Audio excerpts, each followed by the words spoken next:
मैं सबाहत हूँ। रावलपिंडी के एक पुराने मोहल्ले में रहने वाली लड़की।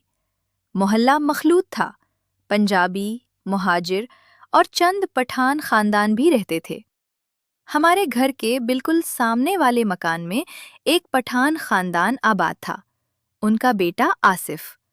लंबा, गंदमी रंग, सीधा कद और आंखें जो जब देखती तो लगता था जैसे पहाड़ों की खामोशी उनमें बस गई हो।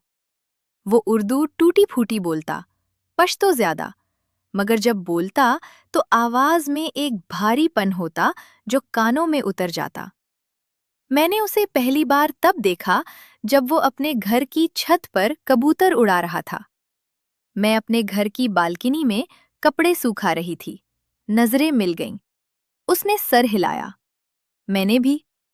फिर वो अपने कबूतरों में मसरूफ हो गया। मामूली सी बात थी, मगर मेरे जहन में रह गई। अगले दिन फिर नजर आई। फिर तीसरे दिन।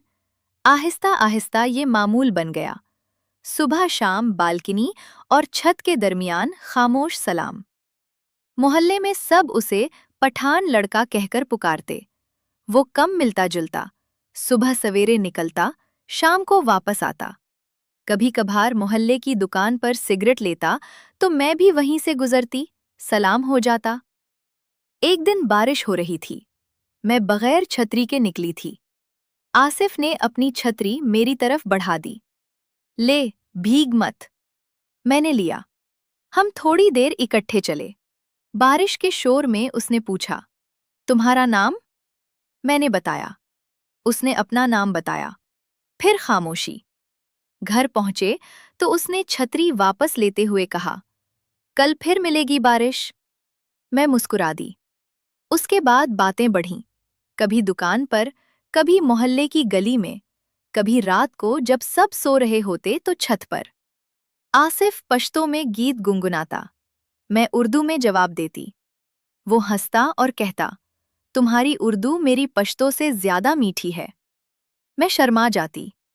आहिस्ता आहिस्ता फासला कम होने लगा। वो मुझे अपने गांव की बातें सुना।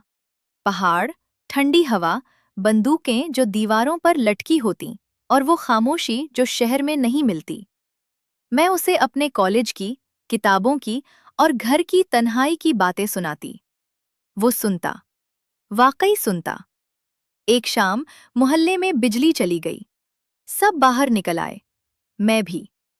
आसिफ मेरे घर के सामने खड़ा था। हम करीब आ गए। अंधेरे में उसने मेरा हाथ थाम लिया। सबाहत, मैं तुम्हें देखकर चैन नहीं पाता। मैंने हाथ नहीं छुड़ाया। उसकी हथेली सख्त थी, काम की हुई। मैंने सिर्फ दबाया। उसने मेरे बालों को हाथ लगाया, आहिस्ता से। फिर मेरे माथे पर बोसा दिया, नर्म। मैंने आंखें बंद कर लीं। मोहल्ले की खामोशी में सिर्फ हमारी सांसों की आवाज रह गई। उस रात के बाद सब बदल गया। अब हम छुपे तरीके से मिलते। कभी मोहल्ले के आखिर में वाली वीरान गली में, कभी रात के अंधेरे में छतों के दरमियान। एक रात आसिफ ने मुझे अपने घर की छत पर बुलाया। कबूतर सो रहे थे। हवा में परिंदों की खुशबू। उसने मुझे अपने करीब खींच लिया। मेरा सर उसके सीने पर था। धड़कन तेज थी। मैंने उसकी पीठ पर हाथ फेरा। उसने मेरा चेहरा उठाकर मेरे होंठों पर बोसा दिया। लंबा, गहरा, पहाड़ी हवा जैसा ताज़ा। उस रात छत पर हमने एक दूसरे को पूरी तरह महसूस किया। वो लम्हे सिर्फ हमारे थे, कराची नहीं। रावलपिंडी की उस छत पर जज्बात की लहरें इतनी तेज थीं कि लगता था पूरा मोहल्ला सांस रोके हुए है। हमने एक दूसरे की सांसों में सांस ली, जिस्म की गर्मी को महसूस किया और दिल की धड़कनों को एक कर दिया। जब अलग हुए तो आसिफ ने पश्तो में कुछ कहा जो मैं समझी नहीं। फिर उर्दू में बोला, तुम मेरी हो। मैंने कुछ नहीं, सिर्फ उसके सीने से चिमटी रही। गुर्बत बढ़ती गई। अब हर मुलाकात में शिद्दत ज्यादा होती। कभी बारिश में, कभी चांदनी में, कभी बिल्कुल अंधेरे में।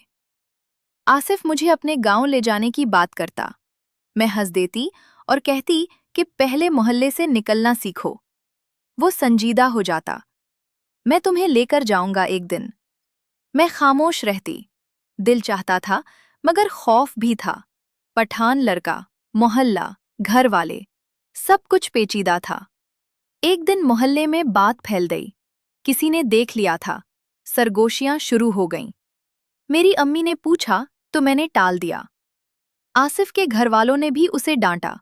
वो कम निकलने लगा। फिर एक रात फिर मिला, छत पर। उसने कहा, सबाहत, मेरे अब्बू कह रहे हैं कि गांव वापस चला जाऊं, शादी कर लूं। मेरा दिल बैठ गया। मैंने पूछा, तुम क्या चाहते हो? उसने मेरा चेहरा अपने हाथों में लेकर देखा। तुम्हें, मगर मैं कुछ नहीं कर सकता। उस रात हमने एक दूसरे को ऐसे महसूस किया जैसे आखिरी बार हो। सांसों का मिलाप भारी था, जिस्म की गर्मी में अलविदा छुपा था। जब अलग हुए तो आसिफ ने कहा, मैं कभी नहीं भूलूंगा। मैंने सिर्फ सर हिलाया। वो चला गया। गांव। पहले चंद मैसेजेस आए, पश्तो और उर्दू मिले जले, फिर बंद। मोहल्ले में उसका घर खाली पड़ गया। कबूतर भी उड़ गए। मैं बालकनी में खड़ी रहती और सामने वाली छत को देखती, खाली। कभी कभार रात को लेटी हुई उसकी आवाज याद आ जाती। सख्त हथेली, पश्तो गीत, जिस्म की गर्मी। दिल भारी हो जाता, मगर आंसू कम आते। साल गुजर गए। मैंने कॉलेज मुकम्मल किया, नौकरी लग गई। मोहल्ला पहले जैसा रहा। नए लोग आ गए, सामने वाले घर में। मैंने कभी किसी को नहीं बताया, न अम्मी को, न किसी सहेली को। ये कहानी मेरे अंदर बंद रही। कभी कभार जब बारिश होती और मैं बगैर छतरी के निकलती, तो लगता जैसे कोई अब भी छतरी थामे खड़ा हो। मैं मुस्कुरा देती और चलती रहती। अब जब कभी रावलपिंडी की पुरानी गलियों से गुजरती हूँ, तो वो मोहल्ला याद आ जाता है।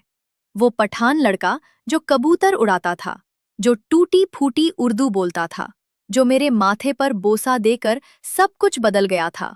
न कोई वादा था जो पूरा हुआ, न कोई रिश्ता जो निभाया गया। बस एक मोहल्ले की खामोश सी कहानी थी, जो दो लोगों ने मिलकर लिखी, फिर अधूरी छोड़ दी। हमारे मोहल्ले वाला वो पठान लड़का अब मेरी यादों का हिस्सा है। कभी कभार ख्वाब में आ जाता है। पश्तो में कुछ कहता है जो मैं अब भी नहीं समझती, फिर गायब हो जाता है। मैं जाग जाती हूँ और अंधेरे में लेटी रहती हूँ। घर खामोश होता है, मोहल्ला खामोश होता है, और मैं सोचती हूँ कि कुछ लोग सिर्फ गुजरने के लिए आते हैं, वो रहने के लिए नहीं होते। वो सिर्फ दिल के किसी कोने में एक नर्म सी जगह बनाकर चले जाते हैं। और इंसान चलता रहता है, अपनी जिंदगी के साथ, अपनी खामोशी के साथ, और उन यादों के साथ जो कभी मिटती नहीं। ये कहानी मैंने कभी कागज पर नहीं लिखी, क्योंकि कुछ कहानियां लिखी नहीं जातीं, वो बस जीनी जाती हैं। और जब खत्म हो जाएं, तो इंसान उनके बारे में खामोश रहना सीख लेता है। मैंने सीख लिया है। अब बालकनी में खड़ी होती हूँ तो सामने वाली छत को देखकर सिर्फ सर हिलाती हूँ, जैसे वो अब भी वहां हो, और फिर अंदर चली जाती हूँ, क्योंकि जिंदगी आगे बढ़ती है, चाहे यादें पीछे रह जाएं। और यही उसकी सबसे बड़ी सच्चाई है।